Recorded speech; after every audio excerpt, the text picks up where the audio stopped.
am Dr. Lancaster. Hi, this is my daughter, Hi. Amanda. Oh, hello, Amanda. Thank you. Hi. She's in France. And then Chris, my Hi. my husband. Hello. Hi. Can you hear? Well, I Can you guess hear? usually not a bunch of people are on the visit, so tell me a little bit why you want everybody here with you. What made you make this appointment? Well, I didn't make the appointment. The other lady created it, and Oh, okay. um, Okay, I'm just looking at kind of some of the diagnosis on here. Okay. and So they wanted to kind of get a check-in. and other people wanted to be involved in it. My husband, my daughter, and yeah, to know what my body's like. What's going on? Yeah. Well, are there things that are bothering you at all? Like, do you feel like you get sad or down easy or feel anxious easy? Thank goodness I don't seem to feel that. Of course, the last 5 years, words, and this last year, the words have been harder, coming up with words. The last year and a half, reading is hard. And then I was told the other day, and then I realized I was picturing, oh yes, okay, that I all of a sudden get mad or cranky. What's that called? Agitated, kind of agitated. Like where I might respond to somebody or something in a more way, which is not what I used more sensitive, more easily frustrated.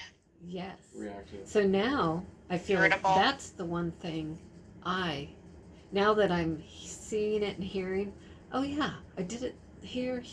Okay, I'm going to be good now. So that's the one thing I feel like I can do. Now, the other thing that I think that I'm connected to is snacking.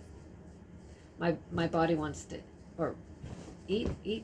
Yeah. So that, because I didn't gain any weight until after 58 years old. After that is when I started to gain. So, I guess. And you mentioned the issues with trouble speaking or remembering words, trouble reading, that started like almost 5 years ago now? Well, like I said, the reading, year and a half. Year and a half. Yeah. Actually, I do, which I don't know if other people have that problem. I'm 63, and sometimes memory, history, it's like I have to go, what? But if I short term, think a few seconds longer, it kind of comes up. So memory can come up, but words, if I can't say a word, I end up spelling the word, and when I start spelling it, then I can say it. Which is, so it's almost like you have to trick your brain to get around it. Yeah, because I can visualize what I want to tell somebody, but it takes, if I can start spelling it, then that's goofy. So that's what I'm dealing with. Were you, did you work prior to this, or did you, were you like a stay-at-home mom, or like what sort of did you do? I was a hairdresser. I started in 1980, and in 2016 I stopped working in that, but I have a few friends that I still do their hair. So still occasionally we'll do people's hair now. I married Chris 6.5 years ago, and when I moved here, then I decided, nope, I'm not going to start in a new salon. Yeah, so I do different things. When you started doing less work, was that because of problems with memory and speaking, or were you just tired? Was it just that you could retire? Well, when I moved here, after a year, I did realize I started eating more than I used to. So after a year and a half of being married to him, I started gaining weight. So I don't, there's things I do. I can sew. I can cook. I'm a clean freak. Clean the house really good. Outside too. Um, I go to church things. I was driving to my mom's house, 2-hour drive just to go and help her. She's pretty active. So I was doing all kinds of stuff. Yeah, it sounds like it. Yeah. And my grandson would come in the summer for 3 weeks. Sometimes I would go there too. So, yeah. Do you have trouble sleeping at night, or No. are you someone who you sleep 7 to 8 hours solid every night? I sleep pretty good. Yeah.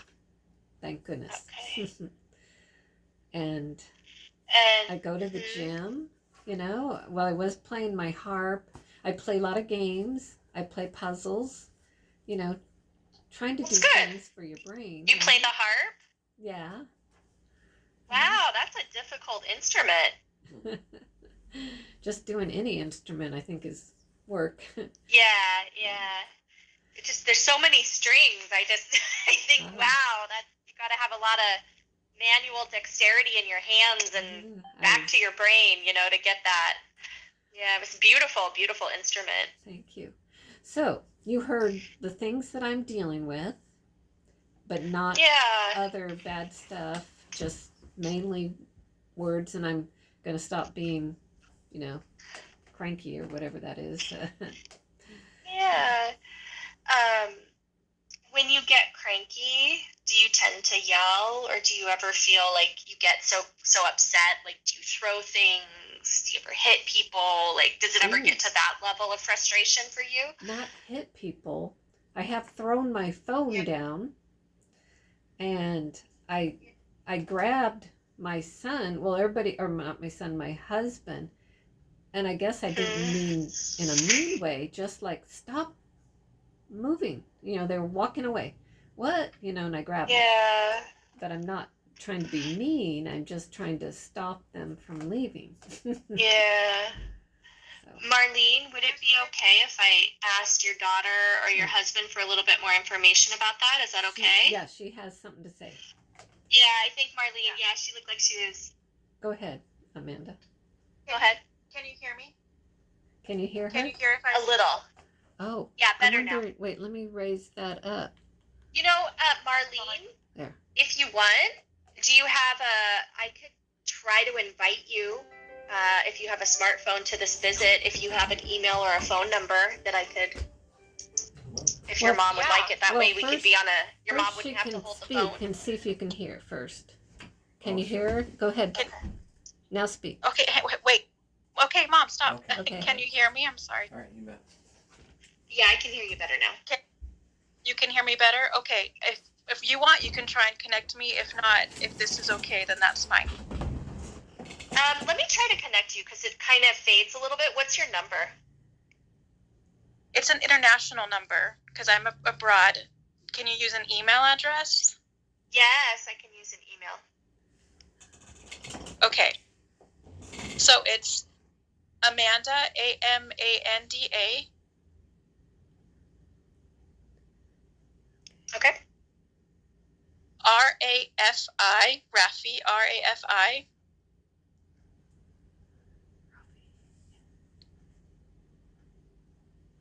Keep going. Okay. At iCloud.com. Okay, so AMANDARAF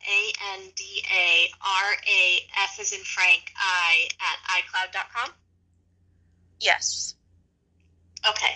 Let me try to add you really quick. Can you stay on the phone while I'm adding you, or will it? Yeah, of course. Okay. Computer as well. How do I? Why is this not working? You would invite guests. That would be hard. Video guest. Email. Is your last name Rafi, Amanda? Is that? It's longer than that, but yeah, pretty much. Okay. Rafi Dr. Amanda. And there's no dot in between your name, right? It's just Amanda Rafi, right? No. Yeah. No dot.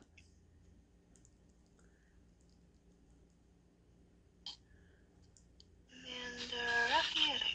Okay. All right, you should be getting the invite any minute. I don't know. Well, it's international, so I don't know what the slowdown time is of the cloud. Did it come through? Not yet.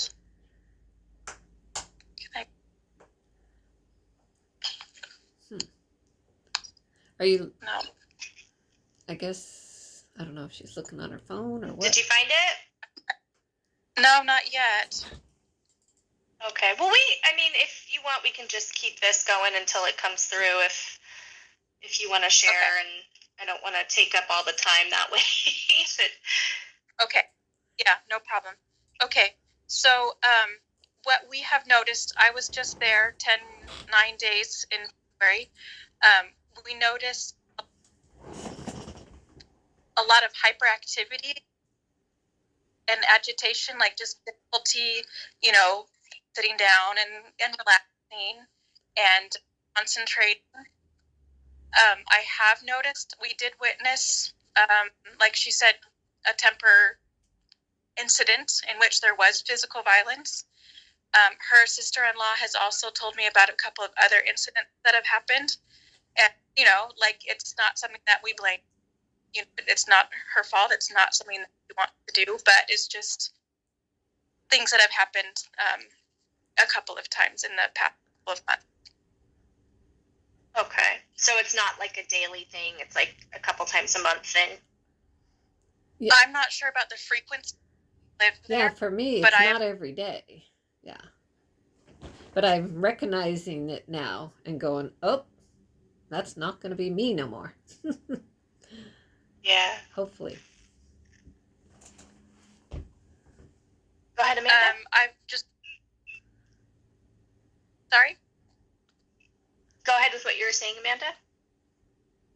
I'm not sure what I wanted to hear, but we noticed just no filter in speech anymore. Just whatever's on the mind, if it's nice or not, or just blah coming out. And maybe a lot of impulsivity. The eating, is impulsive, compulsive.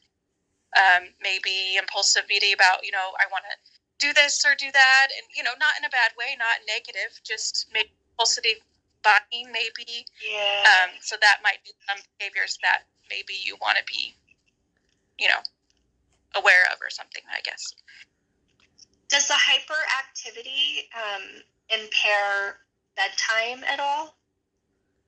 Or is it more just during the day when Marlene would normally when you would be up? Mom, she's asking. Oh. Do you have a hard time settling down at night? Me? No. Yeah. I don't know. I don't notice. I have certain time. Not okay, that you're aware of. This is when I get the bed ready. This is when I take my contacts out. This is when I get dressed, and I usually would do a puzzle till bedtime, or lately not doing puzzles but reading or playing games on my phone or something. Yeah.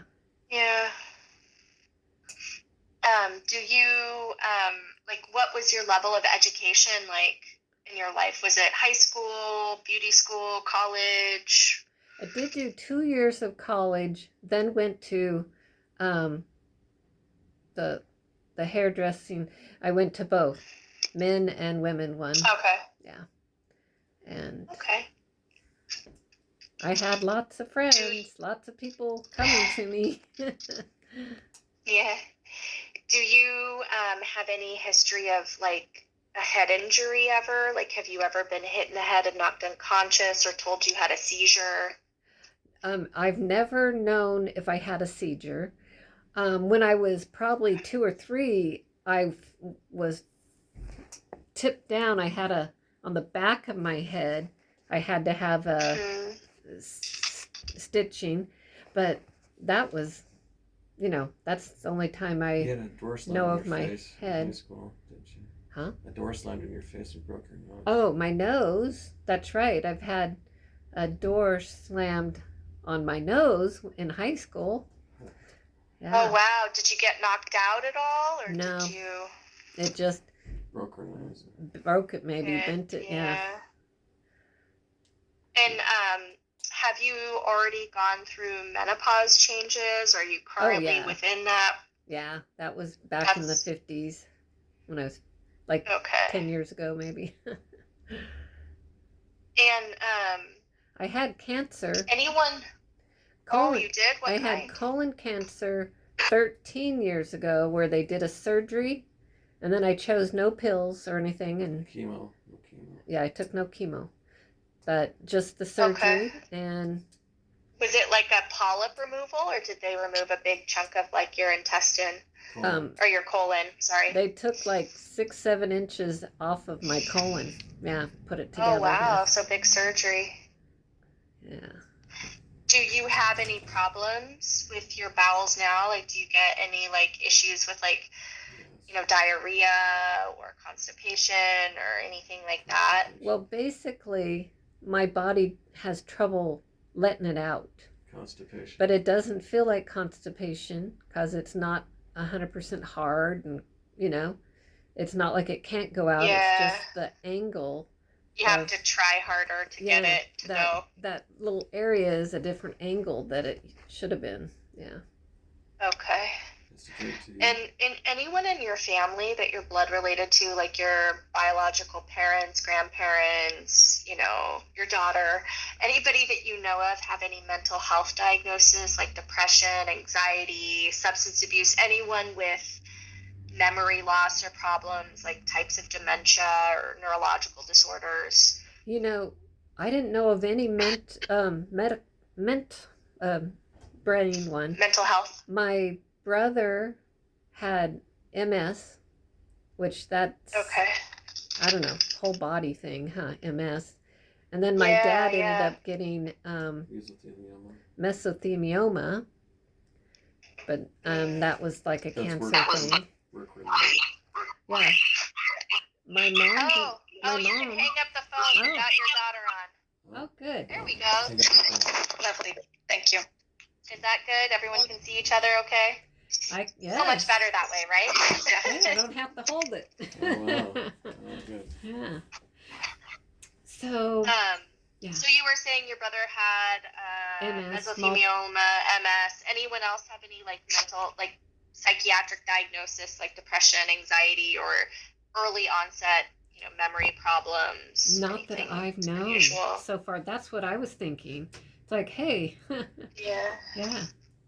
Unless it's way back that I don't know them. Yeah.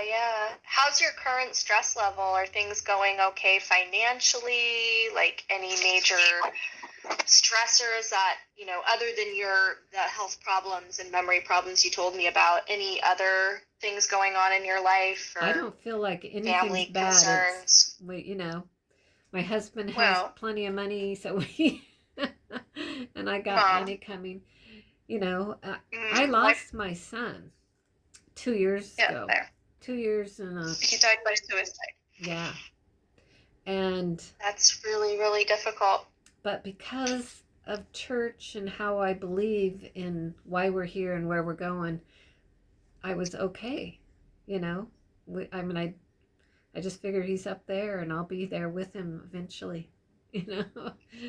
So was he living in the area close to you, or like was he living with you, or? No, he was 33. He was living on his own in Oregon, about a mile from his dad, where I used to live.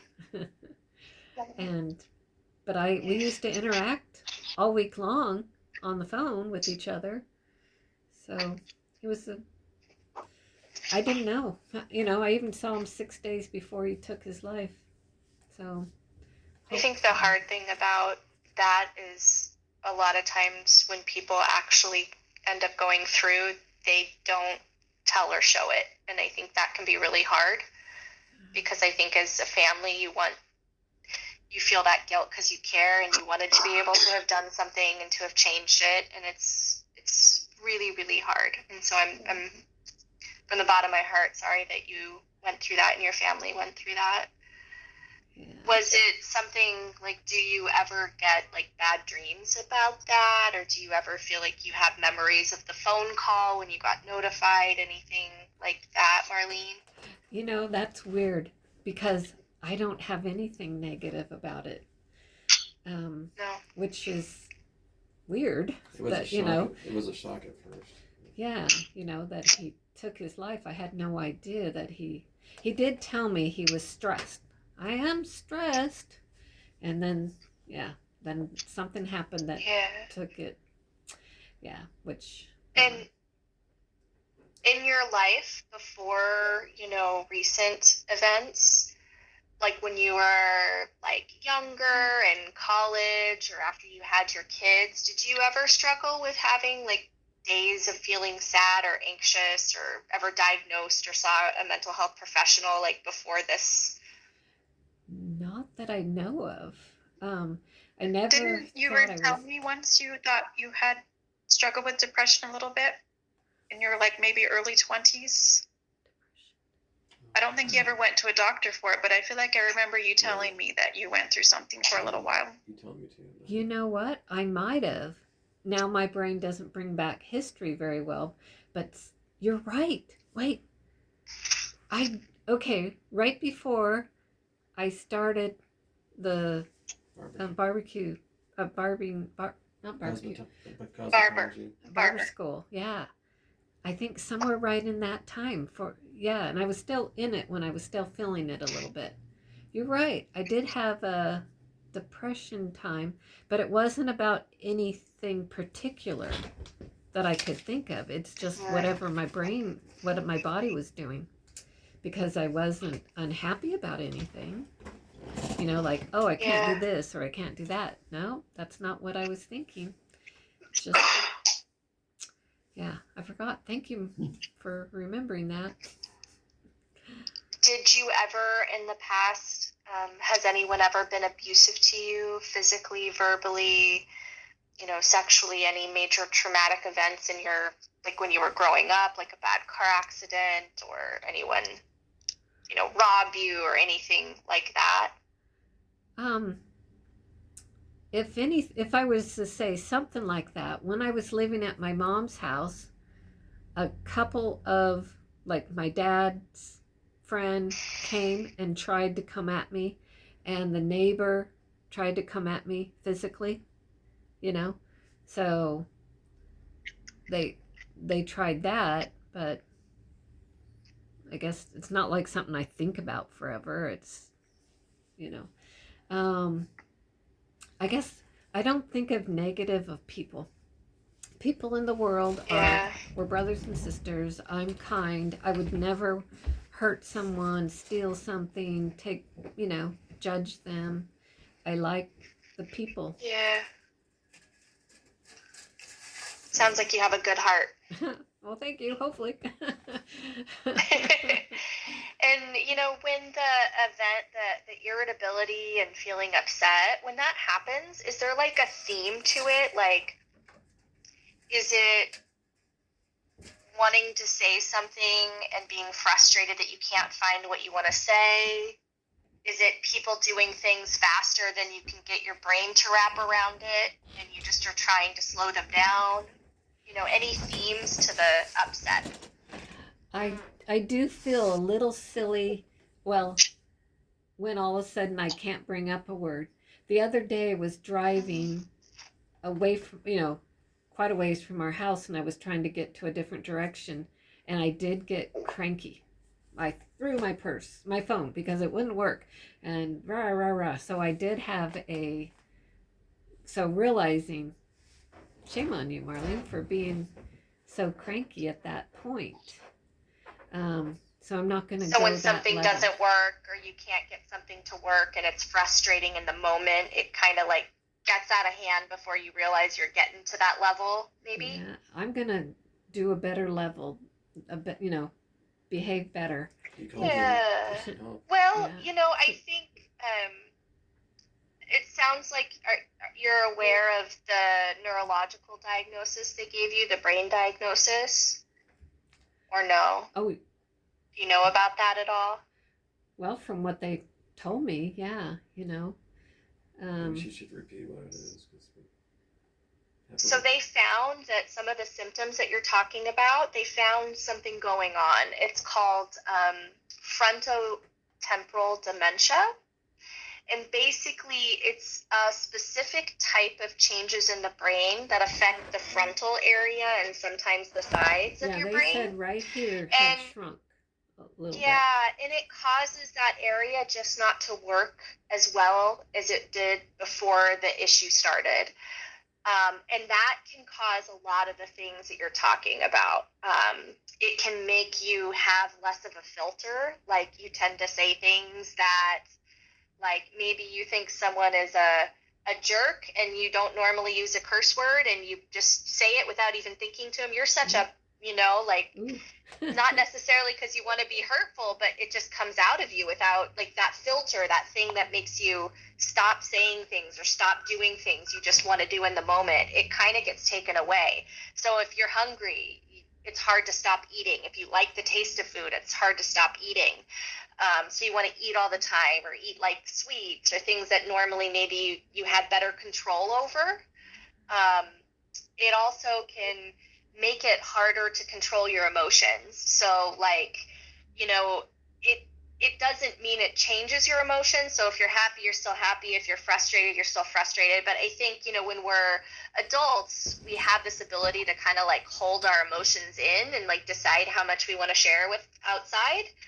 And that ability, that muscle to hold it in, kind of goes away. So our emotions kind of come out like maybe like they would when we were younger, like when we were a kid, like we didn't really have good control of it. They just come out. Or another way to think about it is kind of like as if you were intoxicated, how like you get, that filter is gone and your emotions are just rampant. And so if everything's kind of calm and serene in your environment, like, and you're not really frustrated or upset, like, you're not going to really notice it. But if like a big emotion comes up, it can be hard to tamp it down. And not any fault within your own. It's just like that mechanism in your brain isn't working the way it normally would. Yeah. And it can also cause difficulty remembering things sometimes too. But I think that there are medications that can help with those things. Antidepressants and medications like trazodone that help with sleep as well can really be helpful to calm down that, like, the going from 0 to 60 in your emotions can help a little bit with the filter, maybe a little bit with wanting to eat as much, because they kind of increase your natural level of dopamine in your system. So you don't need to feed it quite as much. Does that make any sense? Is that what you were thinking, Amanda?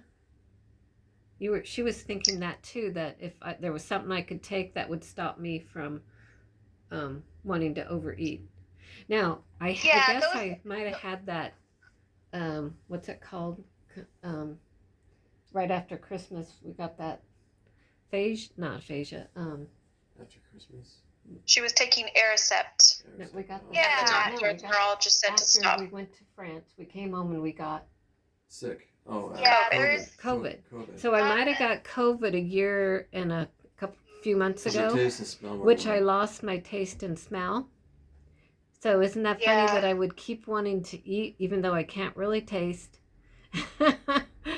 And can't really smell. Yeah, and I would say I'm at a low level still. I can somewhat taste. Sometimes I can taste the first couple bites and then I can't taste. So I can't believe I keep eating even if I can't taste.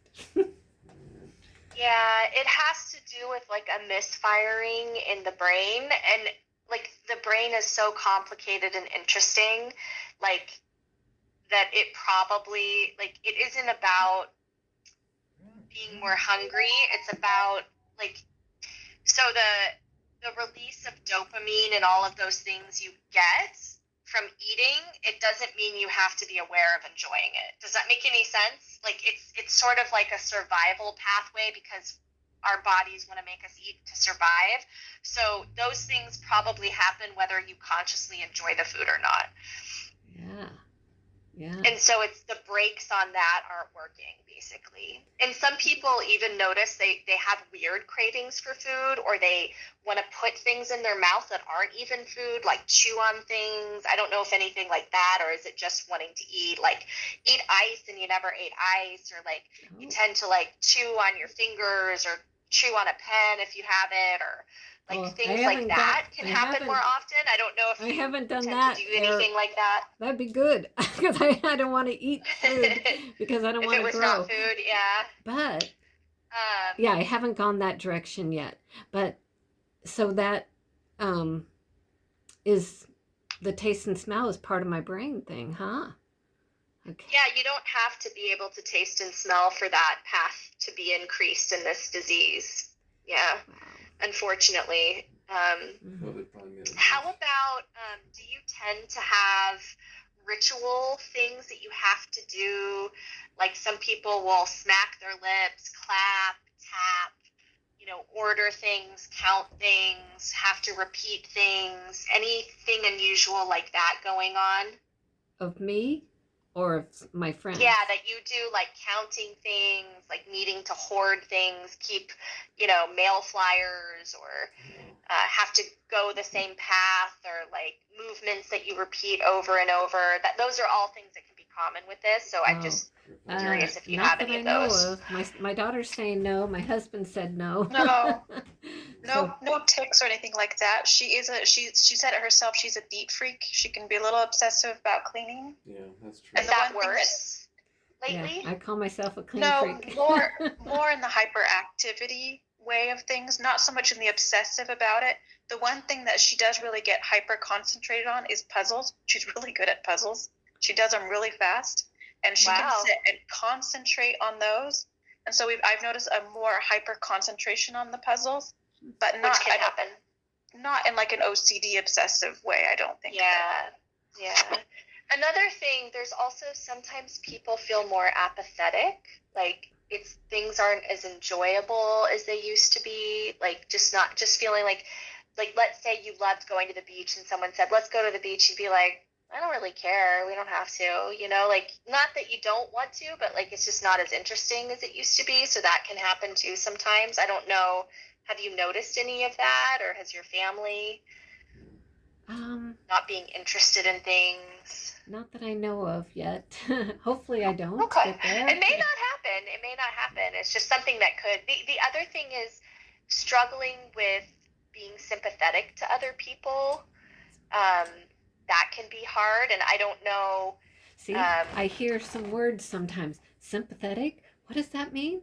I hear the word, recognize it, but I don't know what it says. Yeah. So being able to relate to how another person feels in a situation, sometimes that can get affected, even if you were really good at that. Like sympathy and empathy are kind of like similar sides of the same coin, I would say. Like sympathy is like, trying to understand what another person feels and, trying to help feel it with them. And empathy is like looking at another person's point of view. So that can be harder with this disease, even if you were super good at it before. Oh, bummer, huh? Yeah. Because it would be a brain thing. Yeah. I guess it would just mean that, like, if anyone's noticing that, it's not that suddenly you're not, it just makes it harder to do some of those things, But there's so many things that it sounds like you still really enjoy church, you're still close with your family, you're still cooking, occasionally doing someone's hair if they're close with you. So that's amazing. You're still doing so much. Do you drive at all, or have you stopped driving? Oh, no. I haven't felt anything different about driving. Yeah. Yeah. Any times where you've got lost driving or gotten any fender benders recently? No. I backed into, or not backed in, I backed up and then started to turn and hit something. And it dent my car, the door, which we just got fixed. But that was probably the first time I'd done something like that when I knew to back in that spot, especially. You bumped my car. Yeah. Last year too. Mm. Oh, yeah. So Lynn- I would I know, recommend like starting to think about maybe eventually, I think, you probably would want to not drive with this. It can get to a level where Oh, really? you would be more likely to make mistakes driving. Oh, my Or if you gosh. get really upset, it may be harder to like not have road rage, or you suddenly just want to leave and you just go and then you forgot to look behind you, because you're slowing down is a little like slowing down of your mind to think about and plan things is a little affected. And so depending on the severity, and that's kind of always hard to know, but if you start to find yourself getting in accidents and fender benders, it may be time to like take a step back from that for your own safety and other people's safety. Wow. Oh, and I Linda I and don't want to hear that might be the thing from my I brain. know, Oh, I know. that'd be awful. Linda and Marilyn are concerned about the driving. Her sister and her sister-in-law are concerned about driving. I'm going to talk with your neurologist that you saw and just kind of share with them. And, a lot of times, depending on where they think you're at, because I think you were seen fairly recently, Yeah. we may want to recommend not driving, or at least to get retested at the DMV to see if you're still as good as you feel you are. I know that is a disappointment, but it's just about your safety and other people's safety. It's not because, yeah. I remembered the past few times I've been thinking, be good, be good. Like when I walk, I want to make sure I pick up my feet so I don't trip, right? So the other thing Yeah. that I was thinking of, when I drive, remember, look gas. around, be good. So Yeah. far, I didn't know that this And okay. brain thing had something to do with my driving, and I hadn't It noticed. can. Oh, I don't want to get that area. Yeah. Yeah, I know, and I'm so sorry. I believe me, I don't want to take anybody's autonomy or their ability for personal freedom away unless it becomes unsafe. Like, I do not enjoy that at all. So, And I wouldn't suggest it unless to, there was a concern. So you talk Yeah. to people that have this aphasia. Have you talked with several people? I talked to people. I have. I've talked to people actually with all types of dementia. I did a lot more of it. I used to work when I worked as a consult liaison psychiatrist at the Kaiser Hospital. So I used to go see patients who were admitted for various illnesses that had different types of dementia, all the types basically, and kind of helped with behaviors, with sleep, with emotional, because it can be really depressing to not be able to do everything you used to do, and it can be really hard, frustrating. So I actually think, given everything you're experiencing, I mean, you have a great attitude considering all of it. I mean, and it sounds like you have great people supporting you. Told to always go up, always think positive. Don't be thinking low. That's great. Because thinking low is bad. Thinking up, go up, be good. That's my thinking. Yeah. There's also another thing, and again, this isn't trying to speak to you specifically, it's just like a general thing that we talk about with anybody who has this type of disorder. Do you have any guns in the home? Guns? No. Oh, yeah. Okay, I think that's good. That's always something that we want to say, because in the moment, people can get really upset, and when you're disinhibited, it may never be something that ever would come to your mind. But if it does, you're more likely to do something about it if you wanted to hurt yourself or other people. So it's always good to remove anything like that out of the house, or make sure it's locked away from you. So I'm glad that that's not an issue. Yeah, I guess I just thought the word thing was going down where my brain wouldn't be able to speak and talk. I didn't think about bad stuff, that I would hurt people or anything, because I never. It may never be a problem. Like, I'm not saying that it will. I'm just saying these are all the things that could happen. So it's always best to prepare for the worst. Like, I have an aunt who always says, plan for the worst, and then you'll never need it. Like, So again, not to scare you, not that you're suddenly going to become a different person or anything like that. It's just always making sure the environment is safe as possible, just in case, it's all about safety. I would say that to someone who's really depressed as well. So, you want to make sure you don't have easy access to things if you're really upset in a moment, right? Yeah. Okay.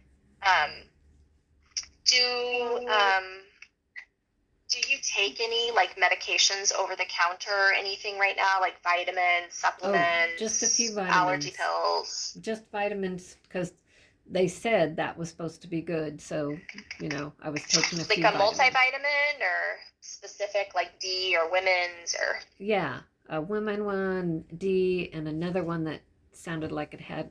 And then I was always, the only thing I was taking before this was magnesium. And so I still take that, but, Okay. And do you drink alcohol at all? 40 years ago. 40 years But ago not I had recently. some, right. Definitely. Don't coffee, Okay. no soda. I'm just a water girl. Unless I make Okay. a Any blender. like, I know a lot of people use like medical cannabis now, like marijuana use or other drug use or anything No. like that. Mm-mm. No. And ever smoke or use tobacco products or do currently? Zero. Nope. Okay. Because church that we're in teaches us not to do that stuff. What type of religion do you church are you in or? Church of Jesus Christ of Latter-day Saints.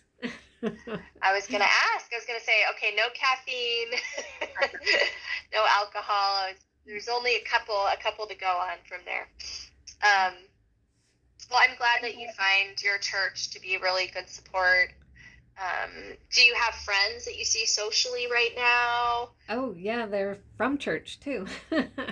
Okay, good.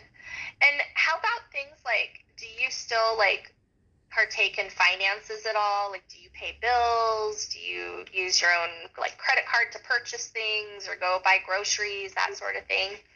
Yeah, I always do the groceries, and I've been paying like for pets, and for the Donations. yeah, I'm doing some donations, probably too many, and yeah, the police, fire department, Have stuff you like that. been, yeah, have you been having any trouble with like overspending or overdrawing accounts or forgetting to pay bills, anything like that? Not yet, not that I know of. Yeah. Good. We have auto. So not an impulse buyer, not buying things you normally wouldn't, that sort of thing. I try not to. Each month I look at how much I have and, not overdo. Yeah. Because I try So not to I use think, credit card. yeah. So I think with all of that, like I think the first step would be like an antidepressant to just see if that kind of curbs your appetite, um, curbs a little bit of like gives you a little bit more time like to regulate emotions. Um, that can really help. I really like Prozac. I think it's more naturally less likely to cause like to help with appetite and binge eating. So that's what I would recommend. The maximum dose is 80. I would just give you 10, start you on it, give it for a few weeks, see how you do. It takes about 4 to 6 weeks of taking it every day for the full effect. Um, Side effects can happen in the first couple weeks, and most of them will go away with time. Sometimes you can get a little nausea, sometimes you can get a little headache or a little fatigue, a little jittery, but most people don't have anything severe. If you take it with food, it helps with the stomach upset. Sometimes we can switch it to night if it's a problem. If it gives you a little energy, you can take it in the morning. If it makes you a little sleepy, you can take it at night, those types of things. Other side effects, sometimes vivid dreams. Sometimes it can decrease your libido as well, so that's something to keep an eye on. One thing that can happen with this type of disease that you have is sometimes your libido can go way, way, way up.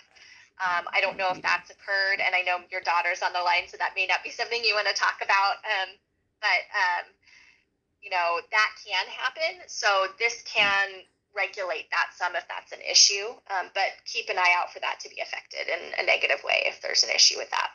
Okay, so are you setting that up so I can get it from Kaiser? Yeah, And I'm going to put it on file on okay, kp.org. It's just going to be one a day. Try it in the morning first with some food, and then if you have any problems, like I mentioned, we can always switch it to the evening if we need to. okay, What I would like to do is have my pharmacist give you a call in a few weeks to check in, good, see how because you're that's what I was tolerating gonna it. say. Yeah, I would can I actually interact with do you? a video. Yeah, I can do a video appointment again, and I can give your email, Amanda, to the pharmacist that I schedule with so that they can automatically invite you if that works. Okay. Yeah. It said that somewhere in the note you're in France, so I don't know if there's like a time frame that would be better for appointments. Is this like a good time or no? I'm too tired to do the calculations It's for 9 hours in my head right 11:30. now. It's 11:30 p.m. right now for her.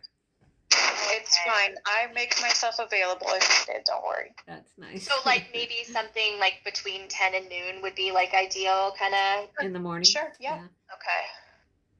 Because that would be what, like 5? I don't know. I can't think. 4. 10 is 7 p.m. It's fine. 7 p.m. Okay. My mom I didn't is know at what time the- you work into. Oh, it's fine. Yeah, I will make myself available. She's working on adding me to her Kaiser account, so Okay. we're getting that. I should do Getting that. that together. And is there For sure by anyone tomorrow. else, like any of you, anything else anyone wanted to share, questions, concerns, like that I didn't ask or we didn't get to before we wrap everything up? Well, the only other thing is, do you feel you understood me enough to kind of know what she's like and everything? Okay. And Yeah, no, I think you're doing a fabulous job of, despite what you're dealing with the language, of communicating. I really love that little hack that you're doing where you're spelling out the words to yourself. That's like genius. That's a great workaround to do. So I may actually use that for other people I talk with. Like, what if you spelled it out? And see if that helps people. That's a very smart way to go to a different path in your brain. So yeah, because I mean, once I I think that's start wonderful. spelling it, I can say it. Yeah. Yeah. No, but I mean that's true. Like, because sometimes people can read stuff but they can't say it, or they can understand but they can't tell anybody they understand. So I think any ways you can communicate, and if in the future language is more of an issue for you, which I don't know what's going to happen in the future, but I will say that there are aids people can use to still communicate even if they can't speak. So there's computer systems now that operate via pictures or pictures and words. So like you could press a couple of them and say, and it like eating and your daughter and say, do you want to go to eat, daughter? Like it like ways that you can communicate with people still, even if you can't speak. So not that that's something that's going to happen today, tomorrow, next year, 10 years from now, but they do have things that you can work on, and they have people like speech therapists and occupational therapists that can work with you on those things if and when they become a problem. So just as a hope out there are other things if it gets to be more problematic. I did have a tutor come for 2.5 months, and I think I want a different one that can help me sound out words more. He brought up words, but I needed someone to help me sound it out. Help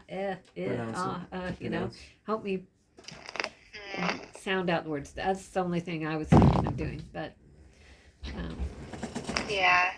And I think too, sometimes medications like Prozac can help with speech, because here's the thing: when someone puts you on the spot, like asks you a question, or you feel anxious or frustrated, it makes it harder to get words out. So I find that sometimes people spontaneously can speak easier than when they're being questioned. So that can be a common thing. So Prozac actually helps give you some relaxation. It's anti-anxiety. So sometimes even taking that can help the words come out easier, because it decreases your level of like frustration and anxiety when people put you on the spot with things. Okay. would it be possible, like, to have a referral for a speech therapist or something like that? And Have you seen a neurologist yet here? I kind of checked some of the notes. I didn't know if it was your primary care or the neurologist you'd seen I've here. spoke to it was a two. neurologist. I spoke to two Yeah, of them. let me contact your neurologist. I've never, like, in psychiatry, usually I'm not the one who does the speech referral. I'm totally happy to do it, but let me check in with the neurologist to see what the plan is, how I go about that, and the treatment team, and we can come up with a plan to help you and get everything started. And then as far as the follow-ups, let me get this schedule. Any other questions? Anything else? Not Marlene, that I know Amanda, Chris. husband. What was your name? Chris. Is it Mr. McKell or Well, Chris. Yeah, be Mr. McKell. Chris? Chris Yeah. McKell. Yeah. Mr. McKell? Yeah. Okay. I got to get to the right screen. Give me 1 second. And your work isn't working, or you have it turned off. It's okay. You have it turned Do you prefer? Well, I'm going to do the video because that way it's easier for the pharmacist to check in with you, like video-wise, since you're abroad, Amanda. So we can have you on as well.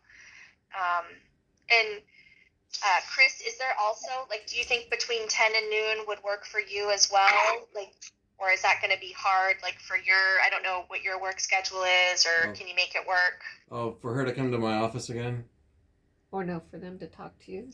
Oh. Yeah, or Amanda can just be on. I don't know how you feel, like, if there's something, since you're living with her on a day-to-day basis, if it's better to have you all together when we do appointments to check in, or if you want to talk to Amanda and then Amanda can be on if you can't get there, just trying to figure out the best way to get this all time of the day, I'm information. usually available, but, it might be a little difficult in the morning, but I could try to make time for it if, I mean, Like, would a noon work better for Well, everybody? Like 9 p.m. your time, lunch? Anytime I make myself available, it's fine. I'm available noon to 1.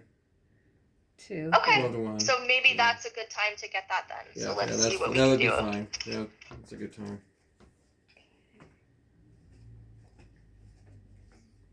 I have a haircut to do. I gotta get over All right now. Okay, that's the first appointment. So. What time is your appointment? 3? Would 11:30 a.m. would that maybe work for the pharmacist? Oh, What for time? who? You think you could make me? that work? For me? What time? What'd you For say? any of you, it would be Thursday, April 27th at 11:30. That's the closest the pharmacist has to noon for the next for a check-in in 4 weeks ish. Okay. Okay, let me take a peek at what. I day could that I could is. do an early lunch. So that's fine. Okay. Okay. So you're Thursday, saying April 27th, 11:30 a.m. Okay. Does that work for you, Oh. Amanda? I Yeah. have a dentist appointment at 11. Oh. I have a dentist appointment at Oh. 11. You do? On the 27th? Really? Yeah, unless I asked Okay. the dentist to move. They were going to try to move me before. I could see. They could change it. What's going on there? It's up to you. Yeah. You had your teeth cleaned. Because the day before and day after is good, but only the 27th works for her. I can try to make a change. I'm just trying to get it to that closest to that time, but 26th, 28th is wide What's open. the dentist going on? I thought you were just, Well, because they had to cancel, and then you already they've had your called teeth me. cleaned. No, it's back in been February. it's been 6-7 months. No, it hasn't. February. 7 let's months. see if I can find a different time. Hold on. I actually have a 12 noon on Tuesday, May 2nd. Oh, that'll work. Okay, what'd you say? May 2nd. Tuesday, May 2nd at 12 noon. Perfect. Okay. Yeah. All right. Yep. And then with me, are you available May 12th at 12 noon? Okay. May 12th. Let me see. Oops, I was supposed to put save. Okay. It's a Friday. May 12th Okay. on On the 12th. Oh, we're in Pacific Grove, Pinecrest. We're in Pinecrest Lake on the 12th. Okay, so we're going to a camping place 11, 12, and 13. When are you back? Well, you know, Just on the weekend. Saturday night. Okay, so could you guys make Thursday, May 18th at 2 p.m. work, or? Oh, May 18th. Okay. Sure. You want to contact me May 18th. Does that work for everybody? For me, yeah. And what time again? 2. 2 o'clock? Oh, that's 11 her 2 time. p.m. It's fine, Mom. It's fine. Okay, alrighty. 18th. Yep. All right. Okay. And is it a video? Yes, I'm going to do video on both. That way I can get your daughter on, because I think the internet probably works better because of the, phones never work. Perfect. And anything more I can do for you, I'm going to send you a quick note in kp.org. So it's pretty easy just to respond back like, hey, I'm having problems, or it's going good, or you don't have to email me at all if you don't want to, I should. But that way, if there's anything that comes up, and then I will make a note to check into any like additional services like speech therapy that might be helpful that we can get going for you. Okay. All right. Great. Thank you so much. Thank you for your time. Yeah, you're very welcome, and it was wonderful to meet you all. And like I said, I'm very impressed with, given what you're describing to me, how well you're managing with it, even though I know there are probably some days that don't feel very good, but I just wanted to, leave on that positive note. Okay. All right. And thank you to your family for taking such good care of you. Thank you. And I hope I keep You're welcome. doing good, do better. Okay. Thanks, Doctor. I think you're doing great. Thank you. All right, take care. Thank you. Okay, thank Have a nice you. day. Bye-bye. Bye. Bye-bye. Okay, Amanda, I guess, did you learn some stuff? Oh, she's She's off. She okay.